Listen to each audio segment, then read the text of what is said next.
Good morning, everyone. I am Stephanie Van Bark, and I am a small business owner. Have to apologize for the few minutes late. You know, there were some technical difficulties, and I'm not necessarily the techiest person. And my husband actually had to go to work today, so he's the tech guru. But we figured it out. So today, I'm really excited again to have this special guest. We just met yesterday. And I have been over the years very intrigued by the health and wellness industry and how we've been able to really transition what that looks like. And this young lady is at the forefront of that transition, I feel. So I'm going to learn some stuff today. I'm looking forward to it, and I hope you do too. Without further ado, I'd like to introduce Fabienne Claude of Go Green Fashionista. She's Go Green Fashionista. Sorry about that. I was stumbling through the words. How are you? And thank you for joining me this morning. Good, good. I love the backdrop there. I love the backdrop there. It looks like are you back in business? Yes, yes. Okay, you're back up and running. So Okay. because we focus on holistic living, we were able to tap into that business during the pandemic, during the lockdown. So, but as far as like open for business yesterday. Okay, good, good. So okay, I started out with another question, but I will start out with who are you and what do you do? Let's start with that. So my name is Fabienne Claude. My company is called Go Green Fashionista. So I started off about a little over 10 years ago, marketing holistic companies, marketing anything that has to do with an environmental awareness and a holistic approach. And then so as my evolution flowed, I became a yoga teacher. I got certified teaching yoga. So I implemented the yoga and fitness, the health and wellness and fitness into that. So it's still like a nutshell of holistic living in all aspects, between vanity, between environmental awareness, between health and fitness, between eating and, feeling good. Okay. I was reading your bio, and it looks a little like I would call you a serial entrepreneur.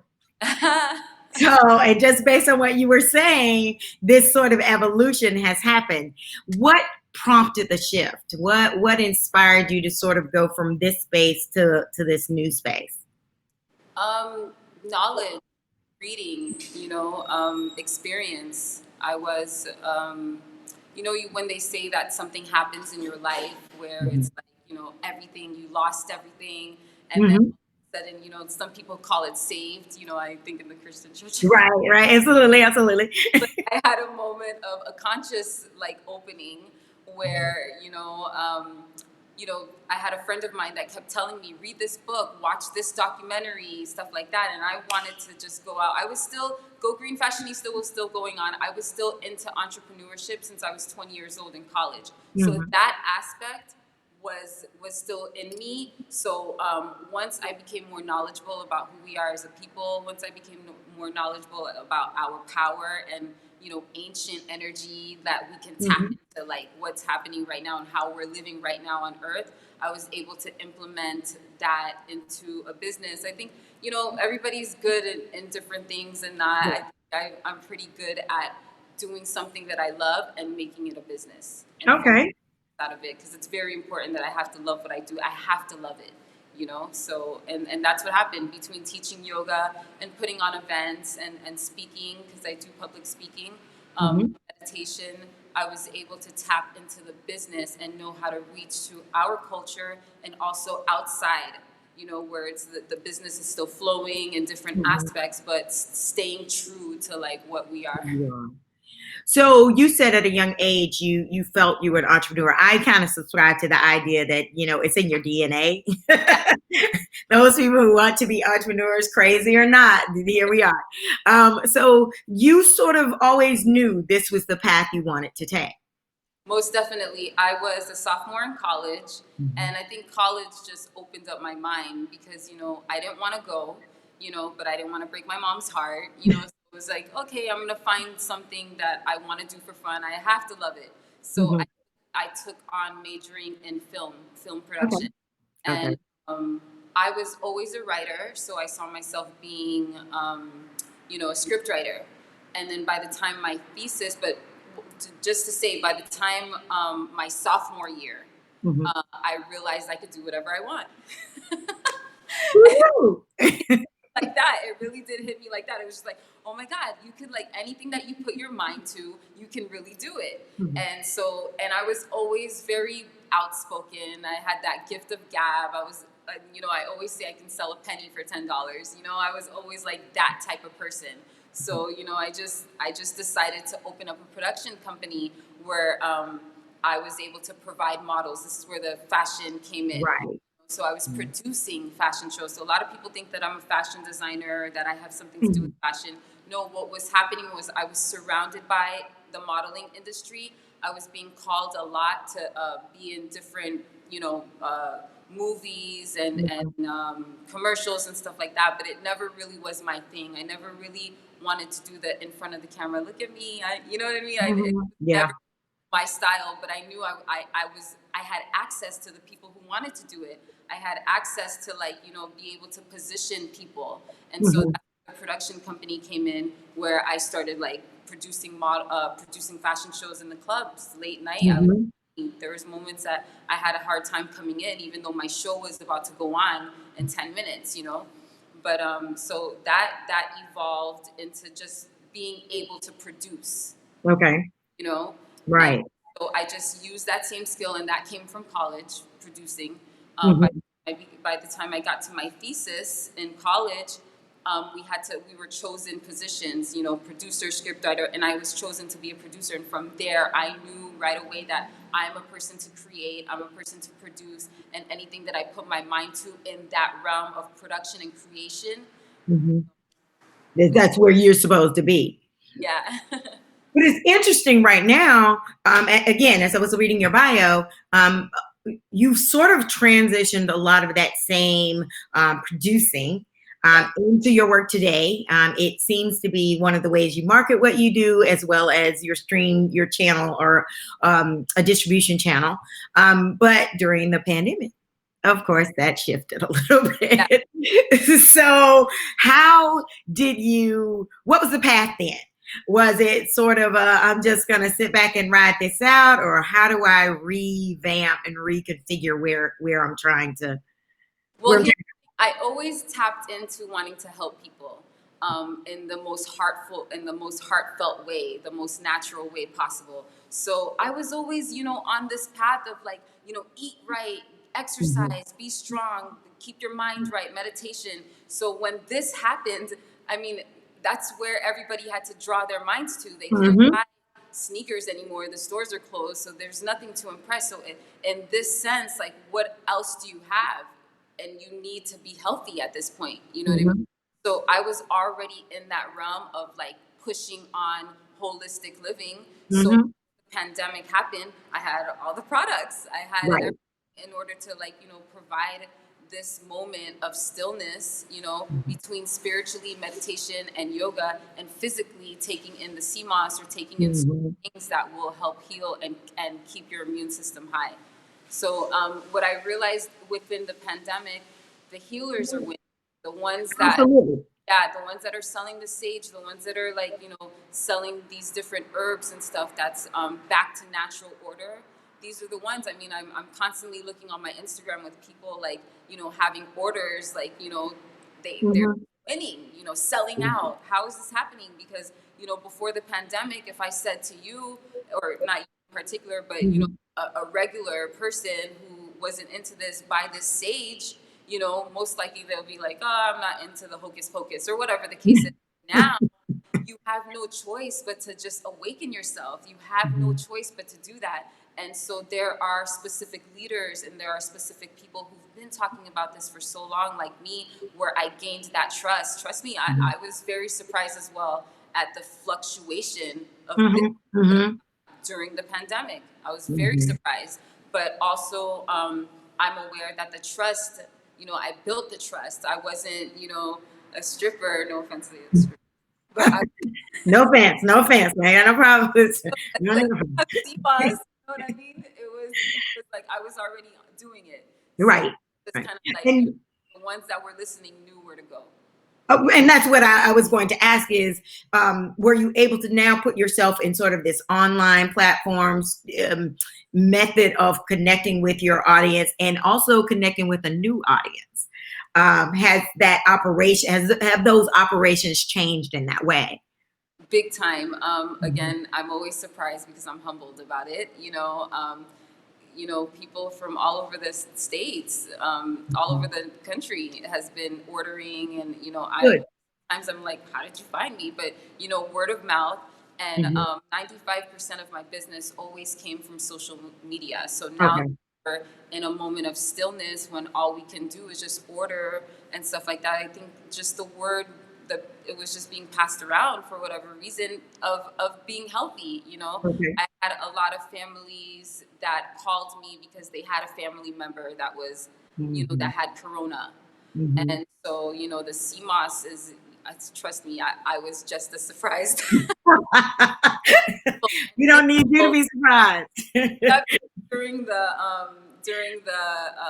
when they had the curfew, Mhm. I was still driving around doing deliveries. I felt like that, like, you know, in the black market doctor, you know, natural doctor that was sending this healing medicines. So, Mhm. yeah. What are your different streams of income? Because as I'm looking at you, it looks like there's a gym behind you. Yeah. So what are the services and the different streams of income that you have acquired that sort of fall under your health and wellness? Well, first Um, of all, I want to say like different streams of income, especially within the community and especially who we are. It's very important to have different streams of income. Like one Absolutely. manage the other, in a sense of if we're building our own and creating our own, and we're small businesses. So Absolutely. me doing, of course, special events, teaching yoga is great, and I'm also thankful, that yoga can pay a large chunk of the things that I'm doing. I also sell sage. I also sell different holistic products, and I also have private sessions. Um, this is a gym. Yeah, my partner actually owns this gym, which is a black owned business. So, Okay. letting you know too.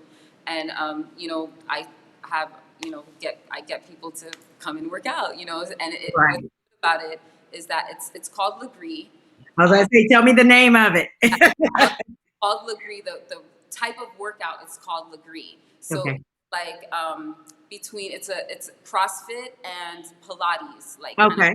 Oh, interesting. slow. It's a high intensity, but it's slower. So you're Mhm. feeling that strength. It's no joke. And the community has not tapped into this type of workout yet. So Mhm. the plus where we can bring in us that can come and be strong. We need to be Mhm. strong too, the same way. So I provide different packages. I provide different things that can help people to come, even if they don't have the funds too much. They can come, enjoy, try it out, and then we go Right. to a package or whatever the case. It's abundance. So Mm. every stream of income, is abundance. Right. That's Right. Absolutely. yeah. Absolutely. I completely agree with that. And it gives you the flexibility, as you mentioned, if this isn't doing well, then I can shift to this, that which will keep us sort of in a sustained state. Versus kind of putting everything into one space. But at least what you're doing is sort of like you said, it's a holistic approach. It's every aspect of wellness Right. in one package. By the way, Yvette said she and I should go take a class. So, You guys have to, yes, yes, please. wait, will it hurt? Like, I gotta ask you, will it hurt? No, it won't hurt, but you're gonna feel where you worked out. The muscles are gonna be pumped Okay. for Okay. time, and it's gonna be like a drug. Like you're gonna be I gotta do this again. I gotta do this again. But I have been very interested. I actually interviewed a gentleman earlier in the show who is in the workout fitness arena. And I've been really intrigued by how the workout industry, the wellness industry really has found their, I mean, those always been important parts of our structure, but are starting to shine, as you mentioned, during this time, using an online platform. Have you been, I mean, you said you were surprised by it, but did you have any idea that I this don't could go?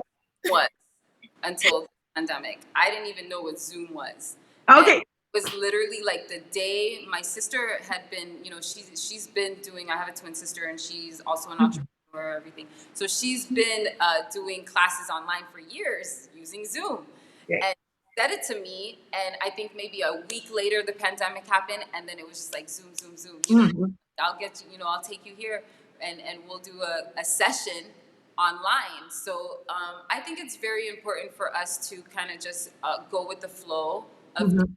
and trying to, instead of trying to force it the old ways, because Absolutely. everything's always evolving. So I could have sat there and twiddled my thumbs like, oh my gosh, what am I gonna do? No, Mhm. it's just like we kind of just evolve, and we catch up.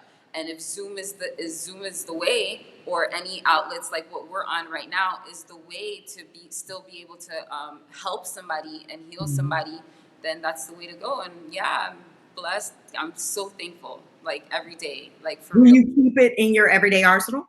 Excuse I mean, me. will you keep it as part of your method of also continuing to connect with your audience and your customers? I sure will. Mhm. I don't. I was thinking about that last night too. I don't know if I'll do it as much, Mhm. but I will keep that. I will keep a virtual class because, once it's virtual, I have people from all over the world, literally. Absolutely. Um, Absolutely.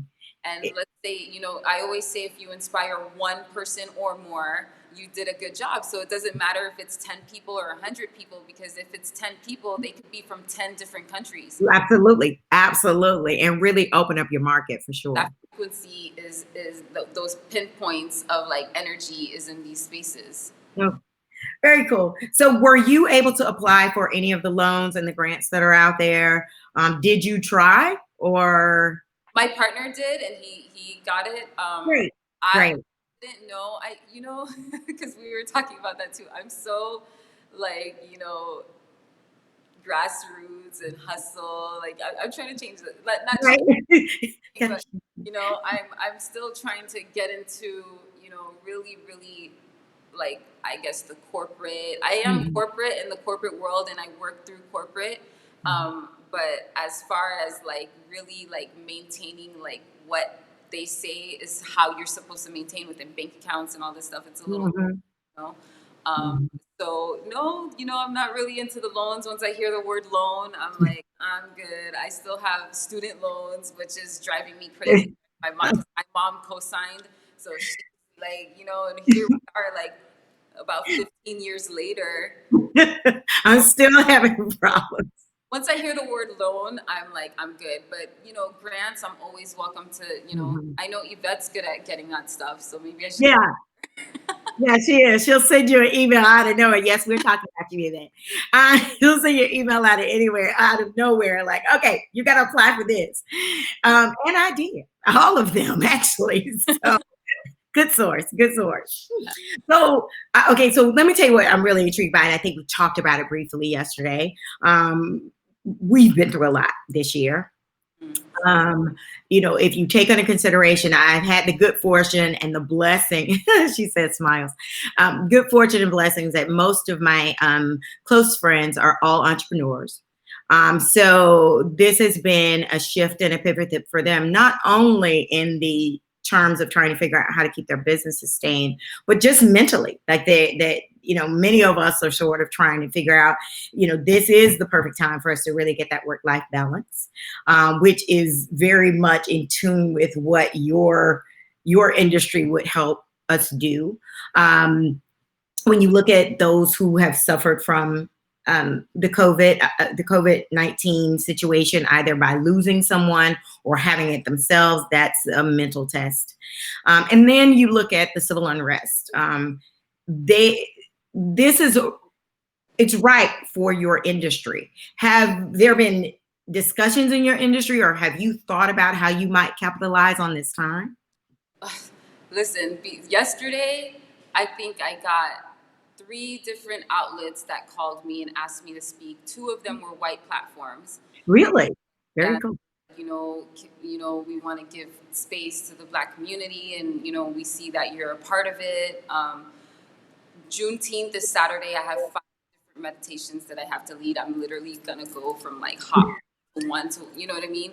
So Great. it's an awakening. It's a beautiful time. It looks crazy, but Right. it's a beautiful time. And even if, like, let's say there's people that say, the coronavirus, it's a hoax and whatever, and these people are trying to do this, that, whatever the case is, there's always a flip side to it. There's always a beauty to it, and Hmm. we are seeing people wake up. I mean, Absolutely. we're seeing Black people, brown and Black people, posting things that we've never seen. I've been posting these things for 10 years. Hmm. I've been unfollowed. I've been cursed out, Really, been, really. for really talking about what the injustice of what's going on with Black people. And now it's in your face because it's always been in our face, but Hmm. just like, In our community.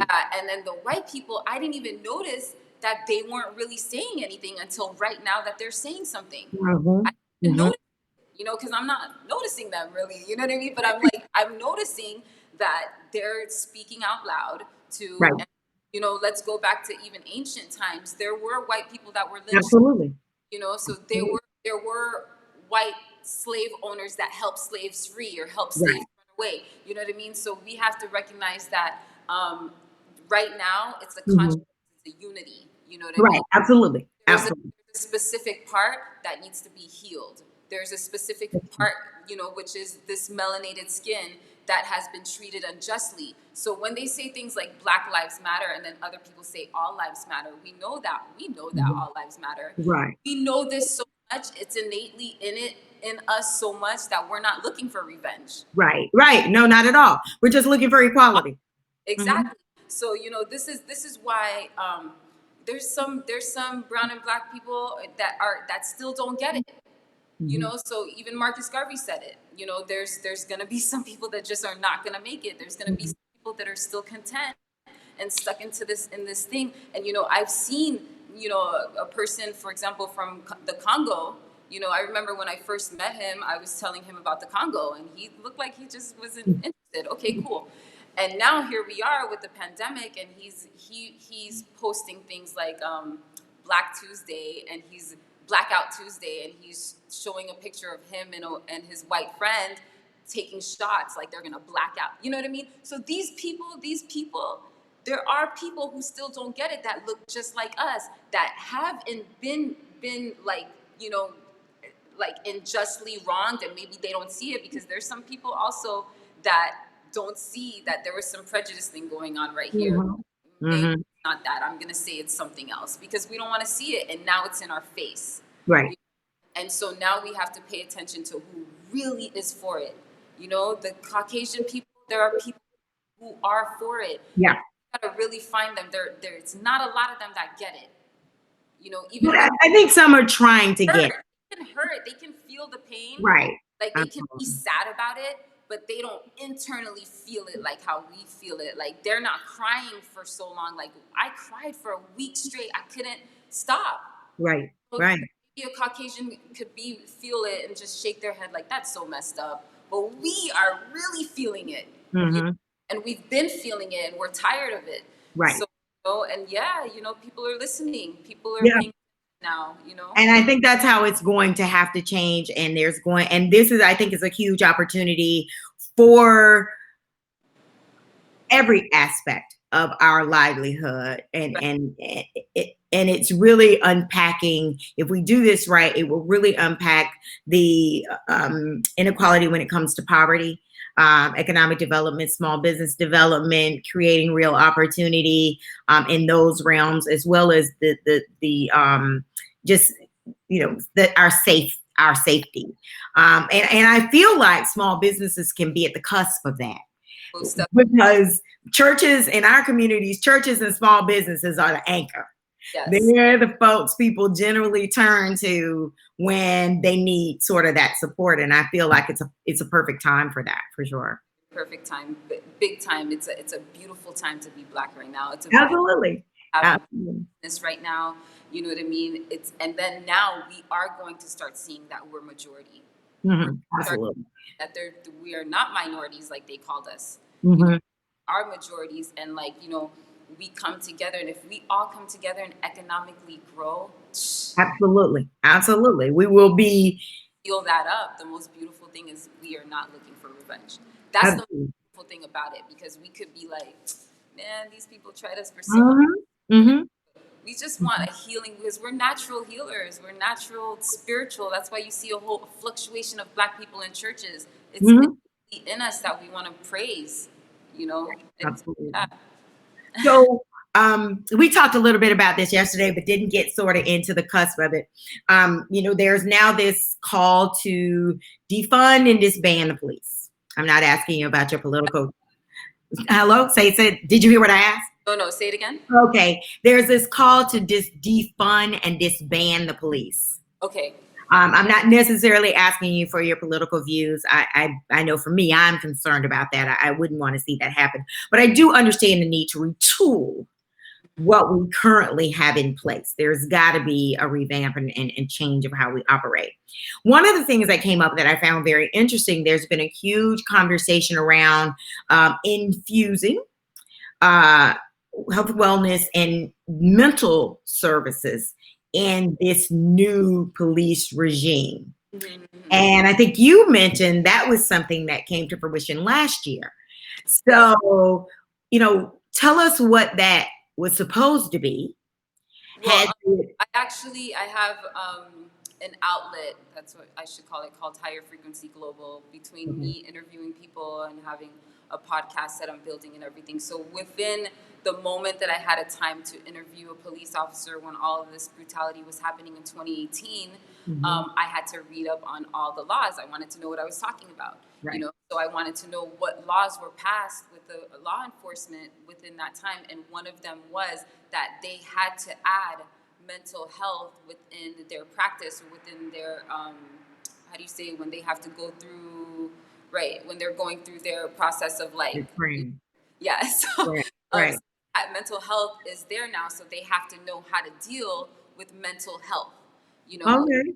and there was a police officer, I mentioned that specifically, and that is what they're doing now. They have to learn how to deal with mental health because we're becoming more aware of that. First of all, everybody has some type of mental health. We're all going Mhm. through some type of internal wound now. Some people are dealing with it a lot more. Some people have different experiences that makes it worse, and that it's grand, so they have to know how to deal with that now. They're still, I think maybe they have less than 6 months of training. Um, Um, so I don't know how much training you can get between knowing how to deal with mental health and mhm. having to protect yourself, because most of them are scared. Mhm. That's why they first pull out guns. And Mhm. a lot of them are just racist for real, and Yeah. come into the law enforcement because once you have a badge, like we saw what happened to George Floyd. Everybody, there were so many people around him and nobody could tackle him because Mhm. this badge, nobody could have pushed him off. Right. So all these people were just verbally saying, get off, get off. So there's this thing with this badge that they feel unstoppable, untouchable. And Mhm. so, there, that has to be fixed. So dismantling police, maybe it just needs to be a new regime, Mhm. full of Mhm. revolutionary feelings that, because police came back in the day just to police rich homes. Mhm. Then it Mhm. became a thing where they called it police, and they're putting Black and brown people in jail and killing them. So, what have you thought about, or is the industry talking now about how to really not only just infuse this into the training, but make it execute it like that Yeah. is absolutely happening with every person they touch and every person that's being trained and put out on the streets? Yeah. What might that look like? Yeah, it's so it ends up being that being a police officer should be a profession, like you went to school 4 years and you graduated, and you know what I mean. And Mhm. within this, you have to take a course of mental health and how to deal with people who are going through this process, and maybe just need somebody to talk to, and not when you have a gun in their face. Right, right. So, I don't know how much they touch on it. I know they're touching on it, or it's said, the laws are written. They show Mhm. every year what's added in the police force and what training they have to go to. So it's in there. I don't know how much it's in there, like if it's a 20%, if it's just a small Mhm. portion. But as the years go by and as as we become more conscious and aware that this is a problem, I think they can see that it's a problem. So, implement it a little bit more, add it bigger. It's a bigger problem, so they have Mhm. to add it bigger in their training. I wanted to ask a little bit about your pricing. How do you get at the pricing of your products, or do you have sort of a structured formula? And again, I'm not asking for specific monies, but what's your matrix? How do you decide how you are going to price your products and services? See, I'm smiling when you ask that question because, You yeah, just figured it out along the way. real.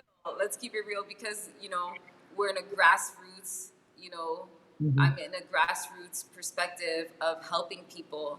So that means I need to know when to price, what to price, how to price, and when to give my time for donation, right? Because Mhm. I'm in that work ethic of me being. I have to donate my time, like prayer. You know so as far as pricing, again, I say it's abundance. So yes, I have a specific price, because I have people that are living in mansions that hire Mhm. me, but that doesn't mean that because they could afford that, I'm not going to give it to the person in my community, because once again, it's still abundant. If I'm Mhm. charging less than half of what I'm charging here, I still feel the prosperity in it, Mhm. within this Mhm. physical and spiritual. But the economics still, we have to continue to exchange funds. Mhm. Has to Mhm. be the thing. A Right. lot of people, when they're into the grassroots, they say, no, it's from the heart. Get out of here. Like, You got to pay your mortgage.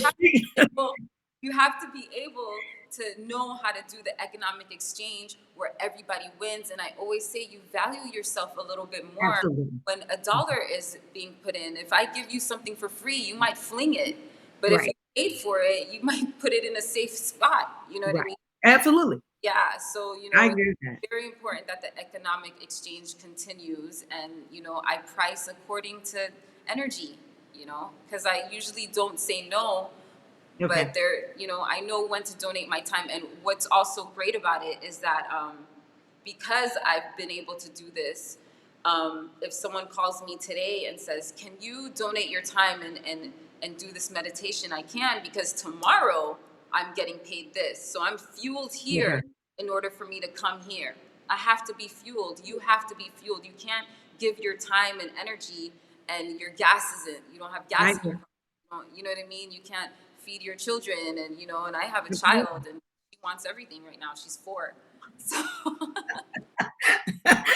And mommy can figure it out. Mommy can fix it. it's not cheap. It's not cheap to be vegan. She's a vegan baby. You know what I mean? So Ah, that's funny. It's just funny. So, this is what I've been intrigued by as well. As you notice, I'm very curious about a lot of stuff. Um, the medical industry, sort of this holistic health and wellness industry has been around for a while. Actually, it's what, 15 years ago. My stepmother, unfortunately, lost her life to cancer, but prior to that, she sort of infused a holistic industry, a holistic treatment process as she was going through her treatment.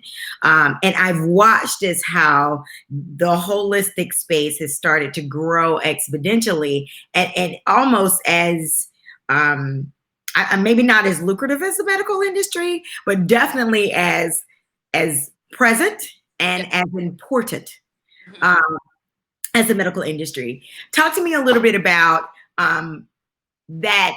What do you think that evolution was all about? How do we get to that space that it's just as relevant as the medical industry? And are there the same types of regulations put on the products in the whole holistic industry as in the medical industry? I think people are waking up. So Mhm. because people are waking up, and we're having a lot. We're in the generation of information, knowledge, Mhm. wisdom, and we're regaining our sense of self in our inner self.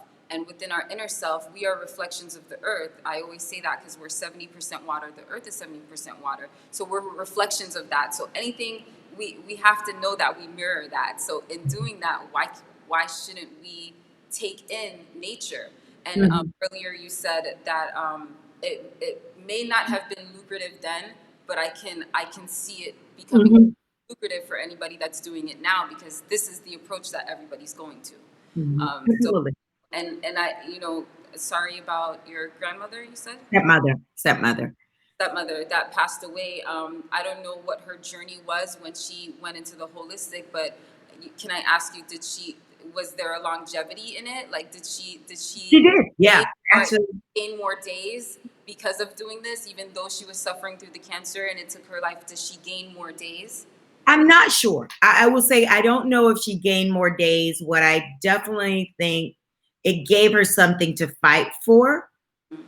Um, I will also say back at that time, I don't think we fully understood it the way we sort of understood it now. I think there was some things that she could have done differently to really get the impact that she needed in terms of infusing. She had breast cancer, and infusing sort of this addition to the sort of, the treatments that she was given. So I don't know that it gave her a longer life, but I do feel like she had hope. And I Right. know a lot of that hope came from this new path. And as such, I feel like that in and of itself gave her a fight to live a little bit longer than she may have. Okay. And just dealing with medical. That's what I felt as you were speaking it. Like, the answer came in my head was like, but there was probably longevity, or more strength within those days before, because when it's someone's time, we just give thanks for their life. It's hard to say it like that because we all have loved ones. Right, Um, right, right. but energy is real. So, we always can tap into their energy still, and still fuel us, that spiritual fueling, in order for us to still continue on this path on earth. Mhm. So, well, I mean, and that's when I really became sort of in tune with it myself. I, grew up in a small town where you go to the doctor if you sick, and that's just what you do. But she sort of got me in that space of sort of infusing and thinking about the wellness path. So it's really been interesting to watch as that it's sort of preventive. I think when you're looking at the medical industry, it's a way to prevent getting Yeah, yeah. the. I had my daughter. I did the water birth. I was Mhm. so scared to go to the hospital, and so I Yeah. was in prayer for real the whole 9 months. Because there's complications. They say, "Oh my God, you have to go to the hospital." Da, da, da, da. Mhm. I was so scared of that. I didn't want to take medicine. I was scared of. Right. I was scared of all of that, and so I just did it natural. Okay. Listen, it's mind over matter. Very good. Like, Mind, I might not have been that person. yeah, you have to mentally be prepared for Yeah. that. Yeah. Yeah. Big time. And I mentally, I knew. I mean, you don't know what labor is until you're in labor, but until you experience it, because it ain't no joke. But I would do it again. I think I was in shock for 3 days, but I have a best friend that did that too. And yeah. she was like, it was a different thing. Because I saw a movie right after that, and they open up the scene in ancient times, and they open up the scene with the lady, screaming, having a baby. I'm like, ooh, I know that feeling. But because back then they didn't use anything. know, I fear it. I fear anything. Sometimes, we have to probably take that Advil, once or twice. Mhm. Very rare, very rare. I have to be in some kind of pain. Like, the last time I took that stuff was when I was in a toothache, which I still Mhm. have natural remedies to go through that, which is cloves and stuff like that. But sometimes, we have to go to that modern day medicine. Mhm. Have to know when, and we have to know our options. It's very important in the community that we know our options, and stay educated on herbs, because especially we're in South Florida, so we can still grow what grows in the tropics. Mhm. Mhm. And are there regulations on those products, or, how medicine has to go to the FDA? Is that the same? Have we gotten to that point, or it's still, since it's natural? Yeah, I don't think we got to that point yet, but Okay. Okay. I can see it coming. Right now I'm selling herbs and sea moss and stuff like that. I make it myself, but I don't know. I'm nervous about that too. I Mhm. can see them kind of just locking it down. It's Mhm. kind of like how they now have medical marijuana, because that's a perfect example, because Exactly. people were doing it underground for years, you know, but now they're locking it down because they're seeing that everybody wants it. And And there's a way to monetize it. exactly. And then they take it away, they make it in high prices, because let's keep it real, we're probably the best at moving this great ancient herb around. But now that they put it into, their social or governmental or whatever, there's probably like two or three Black people that own dispensaries. Mm-hmm. Come on, let's, That's a whole another question right there. Yeah, because I agree. I think that's something that we should have been definitely all over that industry, yes, from the forefront, because we were already in that industry. of So, course, but that makes us talk about the conversation of, and we've had this conversation with some other guests, of being um, in a position to be able to become corporate, or you know what I mean, and look at it from a business dynamic versus just sort of the hustle dynamic. And that's where that being intentional in that space becomes very important, because we could dominate that industry for sure, big time. So we like maneuver and we flow. Like, so for example, get a card if you want to partake in this ancient herb, but it's still, get a card. And I'm talking to myself too. We still flow in certain things where we can be steady and be legit. Right. Get incorporated. Still keep it grassroots. Right, exactly. Get incorporated, become an actual company, and then you can grow accordingly.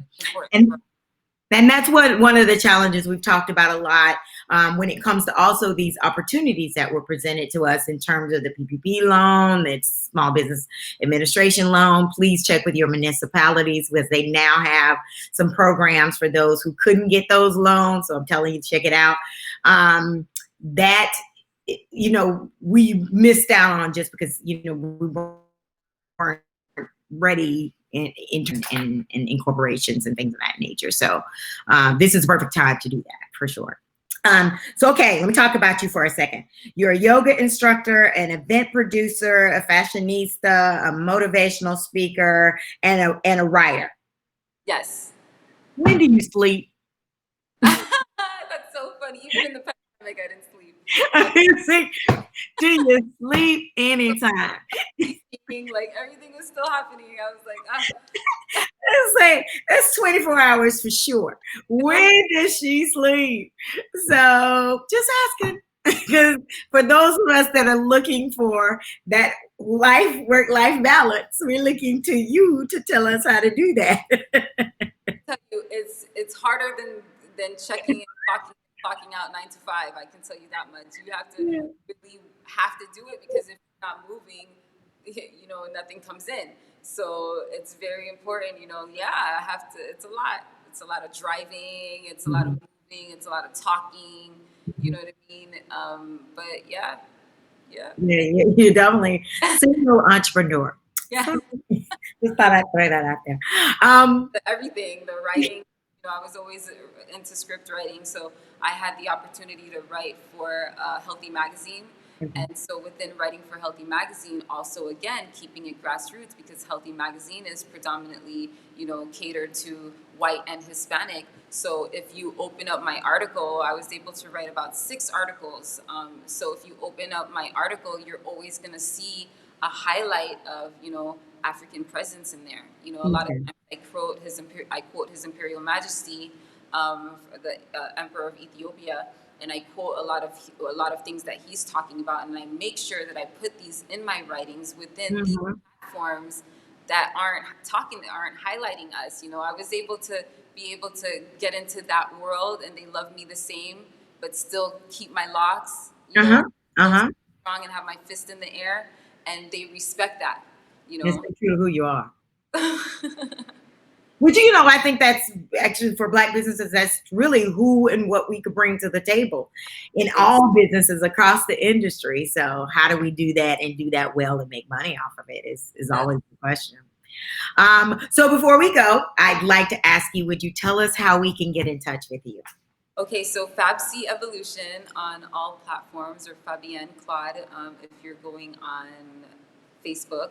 My company is Go Green Fashionista, which is gogreenfashionista.com. You can send me an email, Fabc Evolution, Gmail. I respond to everything, and I'm open for anybody that's down for community outreach or just wants to get involved and want to become healthy again, spiritually fit, physically fit. I got the goods. So look, we're coming to check out one of the classes. Yvette has told me, and whatever she tells me to do, I do. So we'll see you soon. I look forward to meeting you in person. Thank you so much for agreeing to do this. This has definitely been educational for me, and I hope for my audience as well. And I look forward to meeting you soon. Yes, honors, guidance, peace. Have a good one. So thank you very much, everyone, for joining us again. As I said, that was a very enlightened experience for me, and definitely makes me a lot more in tune with how I might be able to delve into services that will help support my work-life experience as I, go through this entrepreneurship journey. And I hope that's the same for you.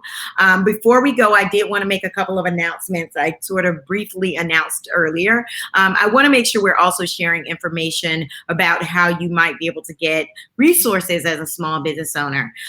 Recently, if you are in the Miami County area, Miami-Dade County has just launched a $25 million program.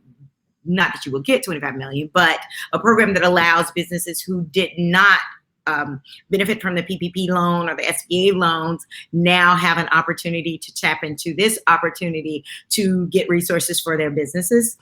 The PPP loan is still in existence, so reach out to your bank. If your bank is not helpful, please go to some smaller local banks.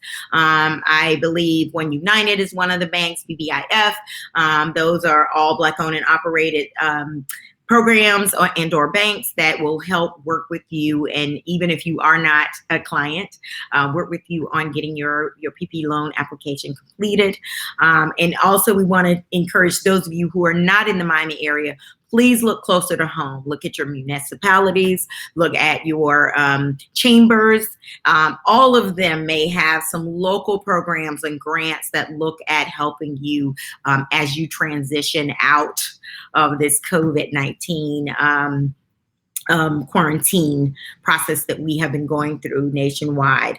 I would also encourage you to look at PPP grant opportunities. I know here in Miami-Dade County, they are offering PPE opportunities. That's the protection equipment for those of you who are in service industries where you have to get, there's a social distancing, that it would be a great opportunity for you to benefit from that as well.